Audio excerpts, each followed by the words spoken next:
had a rough night in which I had a terrible dream that we all are in the mountains driving and stopping someplace, and it turns out the hotel is run by some cult that worships some evil videotape, and the evil videotape traps us in the hotel, and it's a kind of like a shining hotel, and in the end we all die.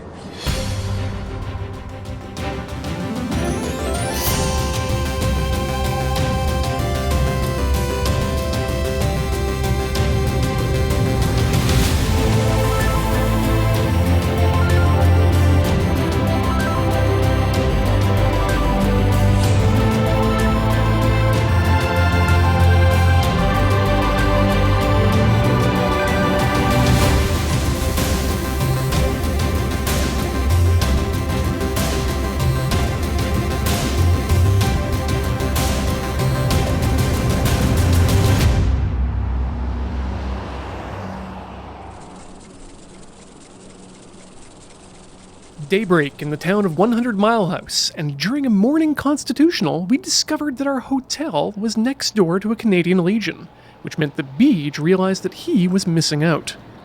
Oh my god, we're missing the flea market by 3 days! Wait a second. That's ringing. What is it? It's like a TARDIS, but they spelled it wrong, and hold on, I know how these work. Okay. It's Graham. Weird. Okay. Well, what did he want? All he said is get to Barkerville. Yeah, okay, I guess we can do that. That's... Doesn't seem very hard. They're expecting us. That's ominous. Whoa. Yeah. Okay, if they're expecting us, I don't want to make them wait. Okay. Let's just go? Let's go. Yep. So we returned to the hotel, roasted our co-pilots, loaded up the cars, and strapped in for the day. So where are we going? Barkerville. Where is Barkerville? That way. Okay. And they're expecting us. Wait, what? Yeah, isn't that creepy? A little bit. Right? Out of curiosity, do you know what we're doing in Barkerville? Not a clue. Where are we going? Tim Hortons. Okay. Well, yeah, first. And then Barkerville. Okay. Tim Hortons thus acquired. I wonder what's in Barkerville. It sounds like Barkerville sounds like it's the, like the town in a Stephen King novel. Yeah. God, you're right. And that's not what Ben wanted to hear. I'm scared. What? I don't know. They're expecting you? What does that even mean? Are we going on a tour? That's best case scenario, right? What's the worst case scenario? Murder? Oh, good. Just like my dreams. See, you were talking about this kind of yesterday, Ben. Was I? Oh, Yeah. about like horror movie? Yeah, driving through this kind of countryside and being like, yeah, see, you did this to yourself. James wasn't driving the only car with co-pilot issues. I tried to lick coffee off of my hand that has sunscreen and off on it. You got off coffee. Oh. Deep Woods Tinnies. Still, in spite of any of that, we were excited to get back on the road. Day 3. Day 3. Feeling good? I didn't have a great sleep, I'm not gonna lie. That's fair. We'll get you a better one tonight. right. I called ahead and I've requested it. Can we order one good sleep for our Ben? Yeah. Our Ben needs to refuel. Unfortunately, the other 9 of us have to suffer, but I think it's probably worth it. Now, that's nice of you. Yep. I was still figuring my driver out. Man, I always wonder, Beej, why you know all this random shit, and I finally figured it out last night. Yeah? You were watching a YouTube video on, like, baseball players last night? I don't watch baseball. I know, Beej doesn't, but you're gonna know something about it. Yeah, let me tell you about Ricky Henderson. Here we go. Yeah. I'm definitely coming out of this trip like 10 IQ smarter, being under the learning tree of Beej. We had also learned. You're probably wondering, boys, you have a convertible and can't help but notice that this is 2 days in a row that your top has basically been up. Yeah. Holy hell, with this sun, it just wears the crap out of you. Yeah. If you're driving for long periods of time, which is what you generally do in a road trip. Yeah, this is a longer stretch looking at the map. And I'm hoping the farther north we get, maybe it gets a little overcast on some days. Yeah. And we can hit that no roof. Roof or not, here we were, back on Highway 97 and heading north. Oh, that's a cop right there. Yep. That cop probably had the spare parts we need for this car. Yeah, how about you go and strip them off of his? Look, my dad was a cop, and I know all cops' weaknesses and blind spots.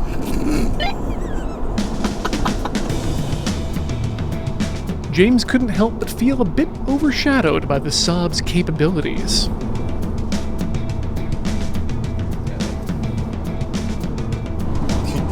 We don't know what you're doing, so... Having fun. Ian, your car is so much faster than my car. Third gear is where I want to live my life. I've noticed this vehicle wants to run at 2 different speeds. Yeah. One is highway cruise, Yeah. and one is highway pursuit. when I put my foot down to start moving, it's like, oh, I should go now? Fine! Yeah, we're going! Not that I wanted to force the Crown Vic to a crawl, considering our destination was almost 300 kilometers away. I'd never been to Barkerville, so all I knew from checking the map is that it was quite a detour from the main highway. Oh, I see a sign. Barkerville, BC's must-see historic site. Okay. Holy moly. Now I know why we're going there. It's a must-see. Must-see. It's only open 4 months a year. That means there's like something weird about it. It's just the weather, but I'd like to think it's like, maybe there's a Wendigo, Oh yeah. you know, like some kind of primal evil being that haunts these grounds. As much as I enjoyed the trip so far, my mind couldn't help but wander. Sorry, I was thinking about Hellshake Yano. What? Literally. Oh my god! No, you weren't! Ian was thinking about Hellshake Yano. Explain. Okay, so Hellshake Yano is a reference that doesn't really mean anything. Okay. Weebo, weebo, weebo. Oh no, it's the weed police. They're gonna bust us. In anime prison, the only thing that you're allowed to watch are all the 4Kids shows with the English dub. On VHS. And you don't even get like the good original ones. You're getting like Yu-Gi-Oh! 5Ds or some shit. And not even all the episodes, like a bunch out of order. You guys are just describing how we watched anime in the 80s on TV. Beach just explained Hellshake Yano to me. Anime was a mistake. Beyond anime, Beej had a lot of knowledge that we all felt Adam needed to know. This is a journey of growth and discovery, after all. Does Adam know what a man's romance is? Everybody knows that. I don't think Adam knows what a man's romance is. I don't. Beach. All right, a man's romance is pooping outside, like having a toilet in the middle of a verdant green field with a big blue sky, and you just sit down and you just drop a deuce, Yeah. and you just enjoy nature while you're sitting out there doing it. Okay. It's very relaxing. Y'all are weird. Do you agree or disagree with him? I mean, it's pretty romantic. As we continued our way down the road, we encountered a sight familiar to many a road tripper: the back of a caravan. Ian, call it an RV. No. The passing lane. Yay! This is what road trips are all about. For the last 20 kilometers, we've been stuck behind the Arctic Fox, who would now be nothing more than a twinkle in our rearview mirrors. All right, so coming out of the passing lane area, back down to single lane traffic, which means any moment, look at that, just directly ahead of us is a tanker truck, which means we'll get stuck behind that for about 20 kilometers. Yay! Our progress wasn't really being impeded. We're still going 90. Yeah, It's like, it was very comfortable. yeah. Nice drive. Good friend by my side.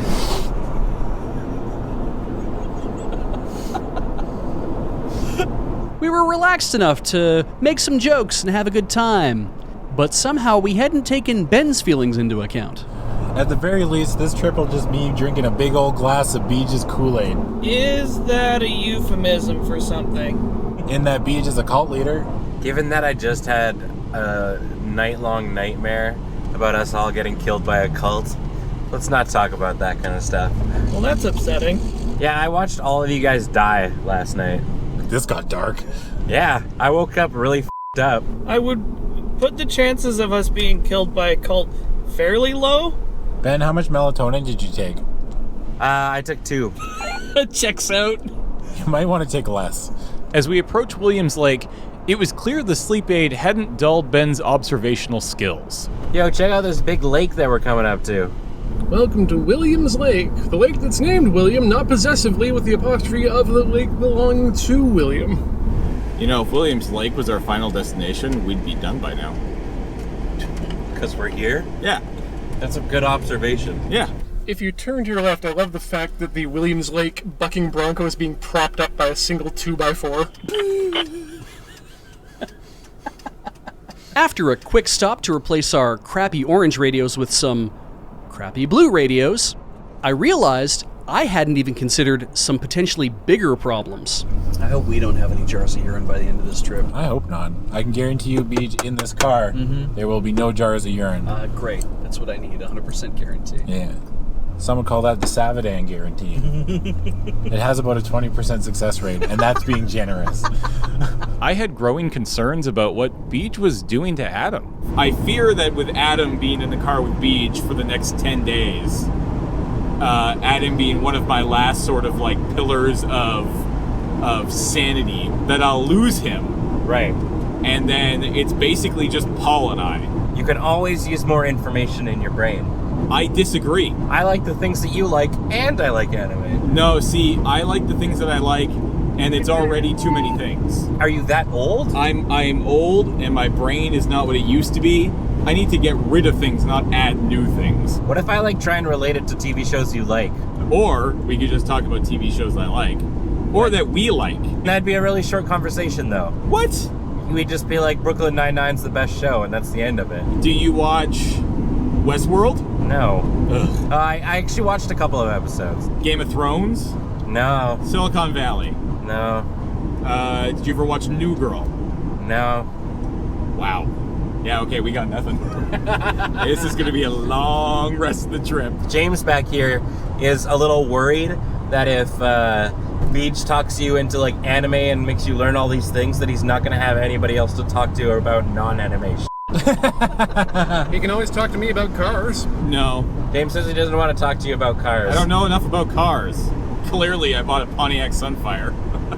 I had another growing concern. Moose. Okay, so here's the thing. Uh-huh. We've been driving for a while. Yeah. Like 3 days. Yeah.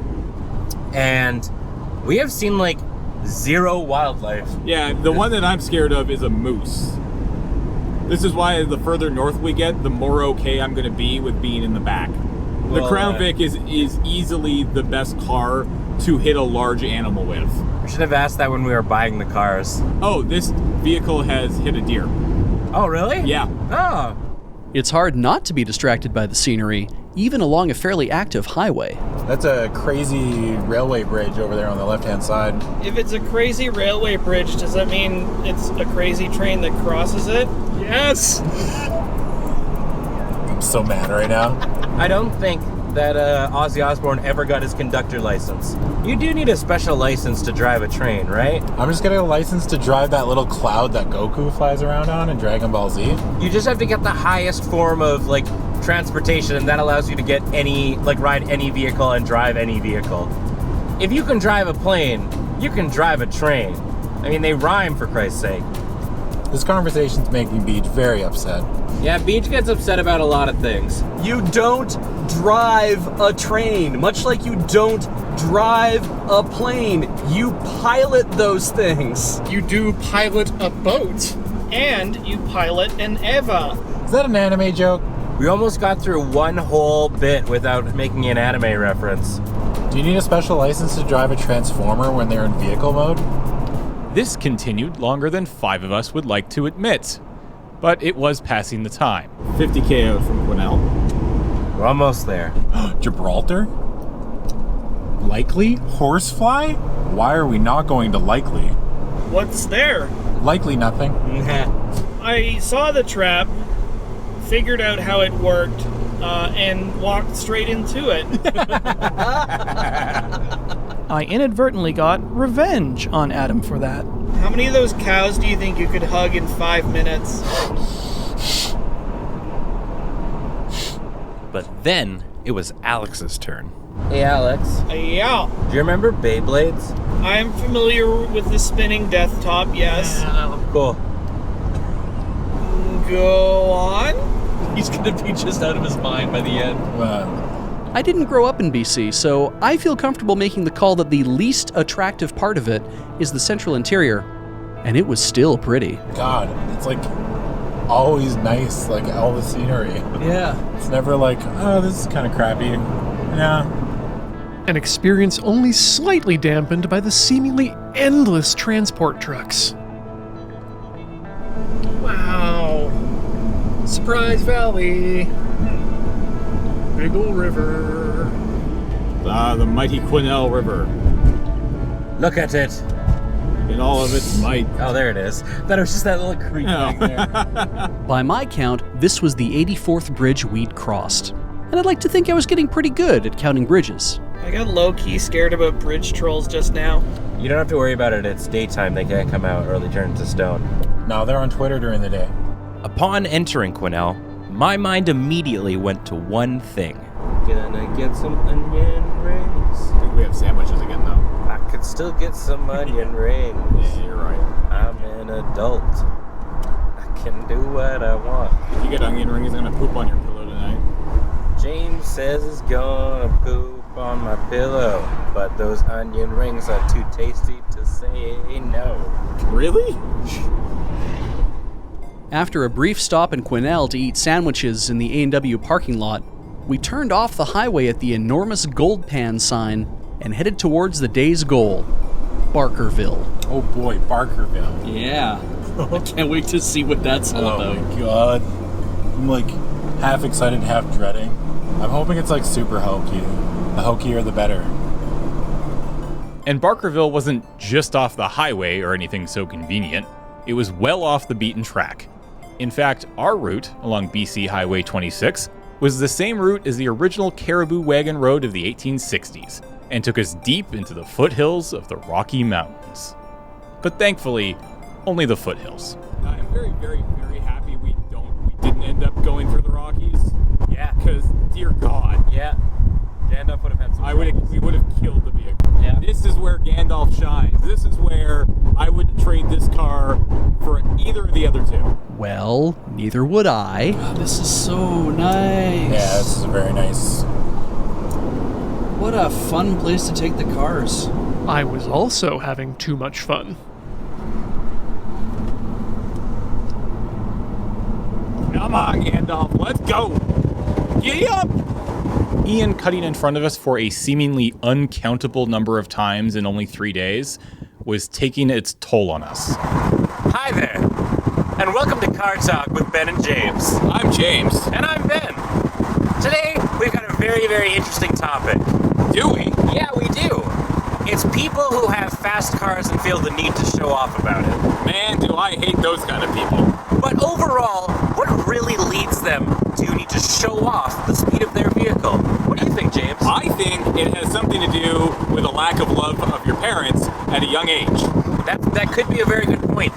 There have actually been recent studies that have been shown that men who are bald have a higher chance of wanting to flop it around and really just make everybody feel uncomfortable. But, did you know, Ian sucks. It's true. Ian Horner. Ian Horner specifically. Yeah, just bad. Just a bad man. He likes to go fast. He's going to beat us to Barkersville, which I'm sure is a very lovely place. Yeah, but it'll be less lovely when Ian's in that town.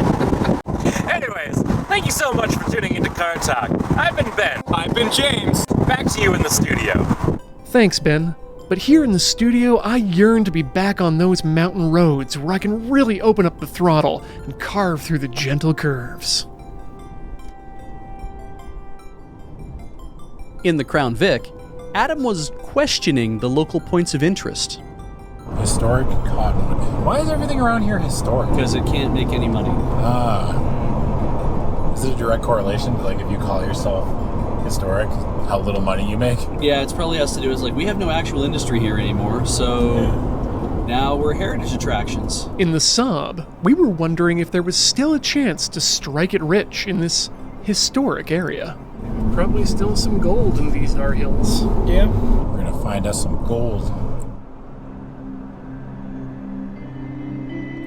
Past the lake and around the bend, we would find Barkerville. Once a gold rush boomtown, it is now a National Historic Site of Canada, a publicly walkable town by night, and an admission-only education tourism attraction by day. With 5,000 residents at its peak in the 1860s, today nobody lives there. Even the employees that operate it as Barkerville Historic Town don't live on the site itself. We'd learn more about Barkerville during our stay, but all we knew as we approached was that they were expecting us. Going into Barkerville. What is all this? Okay. This looks touristy. Huh. What is... Oh, well, welcome to Barkerville. I have to say that these might be some of the fanciest coaches that ever arrived in Barkerville. I highly doubt Oh, that. well, I don't know. You've got quite a few more horses pulling here than we normally have. Anyways, my name is James Boyce. James, myself. James myself, what a curious name. All right, good. Let's grab your stuff and let's go. Let's go, James, myself. James, myself. Hey. First of all, I've got one question for you.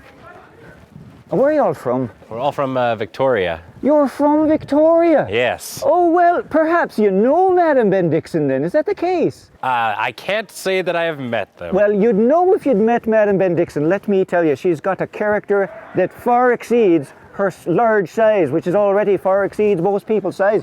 She's quite a woman and a dynamic member of the community as well. She owns a St. George Hotel, and that's where you're staying. Huh. All right. Yes, that's the case. In Victoria, she's got another St. George Hotel. So what I said to her is, why don't you, while you're down in Victoria, let me look after the St. George? So that's me. All right? Proprietor of the St. George, James Boyce. Welcome to Barkerville, all right? So the first thing you need to know is the hotel is a wee way up the street, so we thought we'd take the wagon up, and it's a nice way to cruise up the main street, and it keeps you from getting all muddy on the street. Right. All right? Sounds great. All right, so what you do, pile on in there, and we'll take it off from there. Okay. This is... All right. Luxury accommodation. Oh, boy. Wow, these seats are great. Let me tell you, there's so much snow still in the hills that many of the claims are still flooded. Some fellas can't even get into them. Me claim myself, so right over there, there's a gully. Can you see the notch in the trees? Hi. Yes, so that's... I'm sorry, I got... He does that a lot. I see, he's quite an adaptive fella. Yes, all right, well... Restart. Yes, all right, well the point of it is that's Conklin Gulch. Yes, all right, so Conklin Gulch is where my claim is. It's called the White Pine. And each of you fellas looks burly enough to work in the White Pine. Thanks. So Yeah, we were worried about it. Yeah, I know, right? Yes, all right. So, of course, there's a lot of hard work working underground, but the key element to gold mining is gold panning. And so I'm pretty sure that the first thing we should do is just bathe you in some panning and get you excited about the nuggets. I'm ready for a nugget. Nuggies. How dank are your nuggies, my dude? Later on, you'll be coming right down here to the El Dorado. And this is where you'll be practicing your panning. If you're going to work for me, well, you've got to bring some small skill set, all right? So the more practice you can get before you come up to me claim, the better off you are. What happens if we don't show any skill? Well, I'm sure there's a corral somewhere in Barkerville for you to sleep in. You'll need to get as much rest as possible before you walk all the way back to Victoria. Now I've got to ask, are we going to be paid in script or are we... Well, I see, yes, well, no, you will be paid in script. Yes, that's the case. Each of us shareholders in each of the claims, we divide up the gold and then we pay you off as laborers. If you want to stake your own claim, well, you're welcome to do so, and in that case, well, you take what you get. But you have to imagine this. At that moment, there's so many cultures mixing it up in Barkerville. Today, you look at all folks, and we're all equal in some way or another. But at that time, if you were an Englishman, well, you were completely separate from, like, the Poles spoke Polish and the French spoke French, and when you look up the street, you'd see, we called it the Valley of the Flags, and the reason for that is because on the top of every building was the flag of the country. So if you came in here and you were a Yank, well, you'd head over to the House Hotel. Right. If you came in here and you were a Swede, you'd head over to L.A. Blanc, and each of them folks, well, they would act like your own visitor's guide. Barkerville's this amazing soup, you know. On some hands, there's folks who come with all sorts of differences. But when they got to Barkerville, none of it mattered. The only thing that mattered is how much give you got to give. And in that regard, Barkerville was like this cultural soup where what a man was or where he came from didn't matter. What mattered is how he worked with other folks. But look where we are, right here at the St. George Hotel. Well, it's the last place that still has rooms in Barkerville, and that's why you're staying in it. So let me just unlock the door. I'm going to check you into your rooms. You got a lot of things to do and not a lot of time to get it done. Yeah. You know, there's a story about Madame Bendixson. Oh, yeah? Well, I don't know how to say it delicately. How about indelicately? Yeah, we like indelicately. Well, there's some folks that somehow claim that this might have been, besides being a hotel, also a place of ill repute. And of course, it's easy to chalk that up to the fact that her name was Madame Bendixson, after all. What she did or did not do with fellas in this room, in this hotel, is not for me to say. But I run a clean establishment, and I expect you fellas to be doing the same thing. Absolutely. I agree. All right? You blaming me for? Yes, well, Adam, you did screw up quite a bit at one time, so maybe that's why he's pointing you out. I think this is the loveliest spot in Barkerville. You can sit on this porch, and in the daytime, you can watch the carriages heading off all the way to Victoria, right up the Caribou Wagon Road, right there. Oh, wow. All right, I'm not sure what else I can tell you, folks. I mean, I could regale you for hours, but I think the important thing is that you get into your room, do whatever it is you need to do, and then get out on the street and make things happen, because it's a busy day in Barkerville. Fantastic. Awesome. Thank you so much. Thank you. So we did. Ben immediately didn't trust the place. I wonder if my nightmare was like a premonition of some sort. Where we go to a town and then we turn on the TV and there's a tape and we watch the tape and then we all get murdered. Not necessarily that, more in that ghosts and stuff happen, because we're staying in a pretty old-timey hotel. First of all, I don't... Ghosts aren't real, Ben. We've gone over this before. Okay. Right. So that's what a ghost would say. Yeah. You working with the ghosts? Yeah. We have come to the past, where both ghosts and stuff have not yet been recorded, nor are there televisions upon which to play haunted videotapes. I don't know. I mean, if I'm going to die, I'd probably want to die in a haunted mining community. Yeah, I mean, that's a good way to go. That's on the top of your list? Not so much of a want to as it's likely. It's more likely than my everyday life. We ambled up and down the main street, exploring the confectionery shop, and visiting the blacksmith. So what are you working on right now? This is a steak turner. Like for a barbecue? Yeah. That's cool. James, I want to be a blacksmith. When I heard Barkerville was founded in the 1860s, it seemed like forever ago, until I found a connection frighteningly close to my own lifetime. Just wandered into Wilf Thompson cabin, occupied for 30 years by random people since 1890, and then in 1931, Wilfred Thompson arrived here, purchased the building, and was an active prospector until he died in 1979. 1979! I was 4 years from being born, but it's insane to me that somebody had been living here in this cabin, actively prospecting, up until, I guess, the time Ian 2 years before I was born. Alex and I decided to break off from the group and get spooky. Welcome to the live action Let's Know. We're not at home to stream, so we're gonna go find our own ghosts. Let's go. Oh, good. Oh my. Look at those. Oh, really? No. Why did it have to be murder puzzles? Yeah. They're very quaint little cabins. That's probably where the ghosts are. Inside that room? Yeah. All right, so we know this puzzle. It's missing the door handle. We need to find a door handle. I bet you it's in here and we need a key. Meanwhile, back on Main Street. Hey, James. Yeah. What if I was going to offer you a completely painless way to get rid of all your tooth problems? How much are you gonna give me? $5, James. I'm going to give you $5. Do I have to pay for this tooth extraction? No, I'll Jesus! Sorry. I didn't see the mannequin. It's $5, Ben. Oh, wow, that's... I can get your teeth filled with gold for $5. James, $5. I'm scared of what's going on in there. You know, at night, they come alive. Ghosts continuing to not be real, it was finally time to get our hands dirty. So we walked down to El Dorado Gold Panning, where Doug was already waiting for us. Hey. I got a hankering for some big yellow. Chomping at the bit. Yeah, I'm ready. Give me that gold. Ben and I have a bet. Whoever makes more gold Wins. Yeah. That's a solid bet. That's kind of what this town was founded on, I think. All right, so the first thing I always ask anybody who comes to gold pan for the first time, first off, is it your first time gold panning? Yes. Yes. For all I've intents done and it. purposes. I've done it at our local, at the museum in Victoria. It's been a while. All right, so basic facts about gold. What do you know about it? Heavy. All right, do you know how heavy? Atomic number. No. Gold is 7 to 10 times denser than anything else that you're going to find in your gold pan. Okay. So that means that water has to work 7 to 10 times harder to move the gold than it does to move the rock. So all the rock washes away, leaves your gold sitting there pretty, and you guys get to take it home. So what's the most important thing about gold? It's worth a lot of money. There you go. About time. That's what brought all these men here, was they were looking for as much as they could get. See, I'm a proponent of doing the least amount of work as I can, so let the water do it for you. Man, That's you're what I say. speaking my language. Okay, so half a pan full of water. Pick that gold pan up and shake side to side.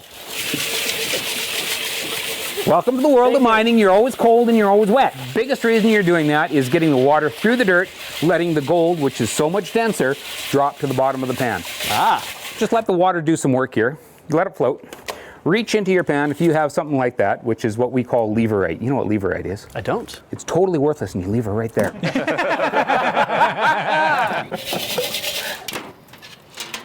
Hey, James. Yeah. What if I called you Leverite? Wow. What would be any different? All right, you guys want to just pick rocks all day? Or do you want to do it the easy way now? Easy way. We're going to shake it side to side, not quite so vigorously. As you do this, you're going to tilt that pan towards me. You're going to stop shaking when the gravel gets about a thumb width from the edge of the pan. You're going to tip that pan and you're going to tip that water out. It's a pretty steep angle. You're going to keep that angle. You're going to go down into the water, cover all of the dirt, bring it forward, lift it up, and just wash that top layer of dirt away. That's good. Stop. Tip. Dip. Do that until you have nothing but gold. Down, forward, and up. Down, forward, and up. The weight of the water pulls the top layer away. I think I'm doing pretty good. I think we're gonna get some blood splits. I've heard the term natural being thrown around. By me. I was going to say, not by me. Work hard for the money, boys. Work smart, not hard. And there's a couple little tricks you can do at this point. Yeah. You can go straight down into the water. I gotcha. And straight up, and just pause and let the sand run away. Okay. Just like that. Right. Or if you're really impatient or nervous, we can cheat.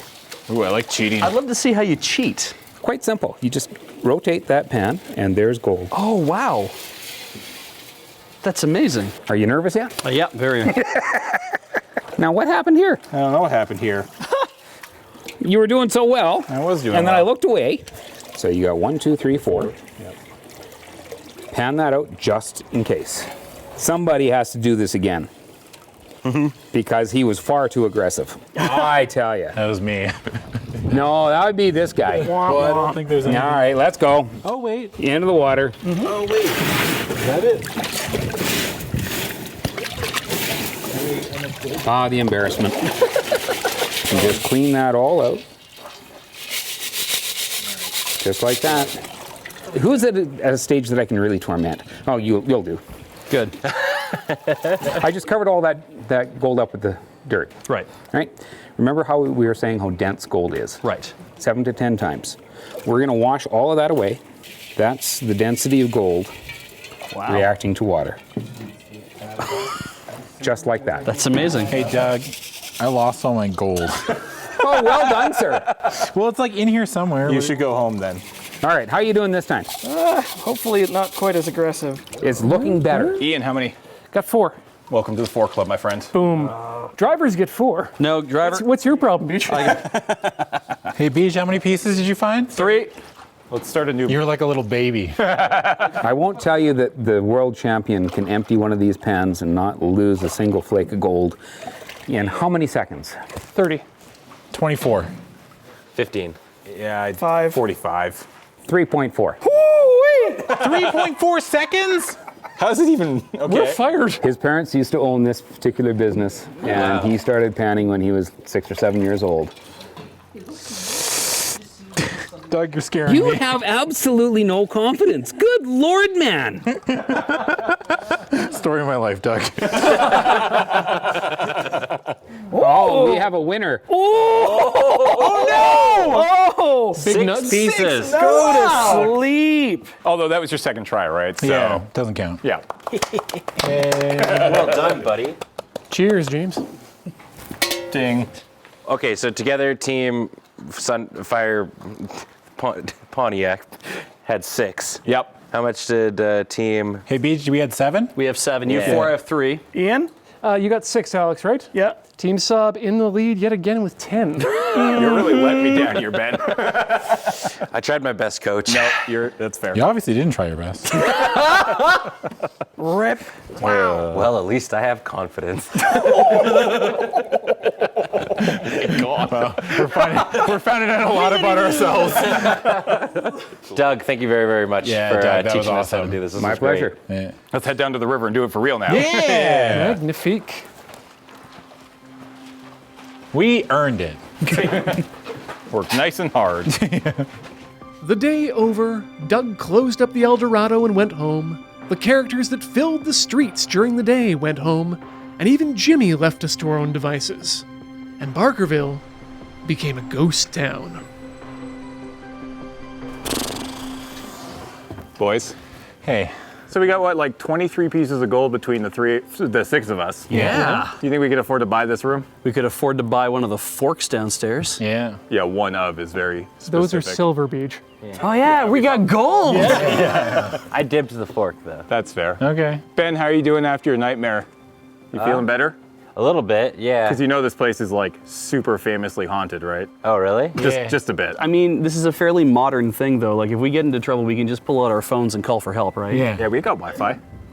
We just like the old-timey prospectors, we have Wi-Fi. 1890s Wi-Fi. Yeah, 802.11g. The old-timey Wi-Fi costs 1 gold nugget per night. Oh. Alex, Yeah. we need pay to for our Wi-Fi. Pay for our Wi-Fi. Nah. Oh. I got torrents going. Overall, this is a pretty good experience. I like it. I mean, I'm like super allergic to horses and stuff like that, but Yeah. once I got over it, I feel a lot better about being here. You want to go ride some horses? Sure. Are you allergic to No. ghosts? Ghosts can't touch you, so therefore you can't be allergic to them. Exactly. There's no such thing as ghost allergens. You Yeah, don't tell idiot. me. Wait. Are ghosts allergic to us? That's why they leave ectoplasm everywhere. Gross. Let's go find out. Yeah. Agreed. How do we open the door? God. The old Did we lock thing.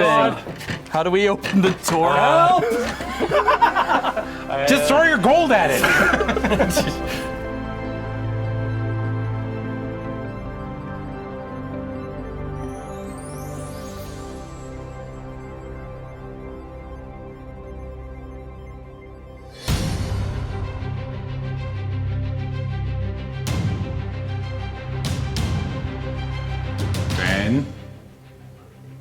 Ben? I'm kind of freaked out, James. A little scared. Oh, Jesus!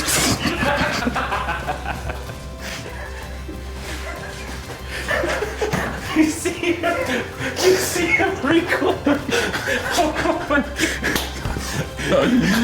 Oh man. You scared the bejesus out of me.